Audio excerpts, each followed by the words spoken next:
നിലമ്പൂർ നിയമസഭാ ഉപതെരഞ്ഞെടുപ്പിൽ ഭേദപ്പെട്ട പോളിംഗ് രേഖപ്പെടുത്തിയതോടെ ആത്മവിശ്വാസത്തിലാണ് നേതാക്കളും പാർട്ടി പ്രവർത്തകരും. 75.27% പോളിംഗാണ് രേഖപ്പെടുത്തിയത്. പുരുഷന്മാരെക്കാൾ വോട്ട് രേഖപ്പെടുത്തിയത് സ്ത്രീകളാണ്.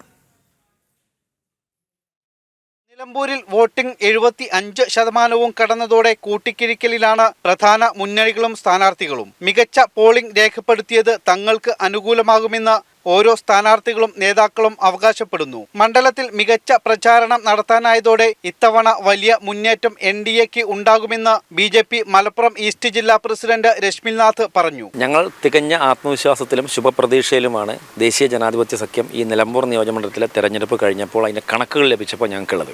കഴിഞ്ഞ കാലങ്ങളിൽ നിന്നും വ്യത്യസ്തമായിട്ട് ഒരു വലിയ മുന്നേറ്റം നടത്താൻ ദേശീയ ജനാധിപത്യ സഖ്യത്തിന് ഈ നിലമ്പൂർ നിയോജകമണ്ഡലത്തിൽ സാധിക്കും എന്നുള്ള ഉറപ്പിലാണ് ഞങ്ങളുള്ളത്.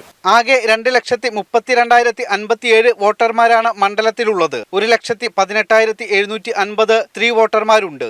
ഇതിൽ 93,658 പേർ വോട്ട് രേഖപ്പെടുത്തി. 1,13,299 പുരുഷ വോട്ടർമാരുള്ള മണ്ഡലത്തിൽ 81,007 പേരാണ് വോട്ട് ചെയ്തത്. 2021 76.6% പേരാണ് വോട്ട് രേഖപ്പെടുത്തിയത്. പ്രതികൂല കാലാവസ്ഥയും തുടർച്ചയായി വന്ന തിരഞ്ഞെടുപ്പുകളും വോട്ടിംഗ് ശതമാനം കുറയ്ക്കുമെന്ന് ആശങ്കപ്പെട്ടിരുന്നുവെങ്കിലും അത് ഉണ്ടാകാതിരുന്നതിൽ പ്രതീക്ഷയിലാണ് പ്രധാന മുന്നണികൾ. ജനം, നിലമ്പൂർ.